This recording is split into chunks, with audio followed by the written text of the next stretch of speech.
మంచిగా ఉన్న మ్యాంగోస్ని తీసుకొని ఈ విధంగా వాష్ చేసుకోవాలి. వాష్ చేసుకున్నాక ముక్కలు కోసి క్లీన్ చేసుకొని 4 ముక్కలుగా కట్ చేసుకోవాలి.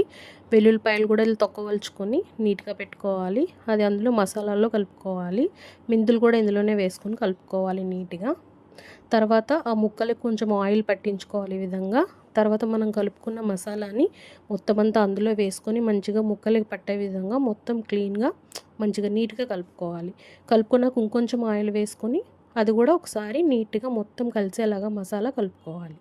కలుపుకున్న తర్వాత దాన్ని ఒక బకెట్లోకి కానీ లేదంటే మీ దగ్గర జాడీ అవైలబుల్లో ఉంటే జాడీ కానీ యూస్ చేసి మొత్తం ఆ ముక్కలనంతటిని తీసుకొని అందులో నీట్గా పెట్టేసుకొని మంచిగా కిందకి నొక్కుకోవాలన్నమాట ఈ విధంగా.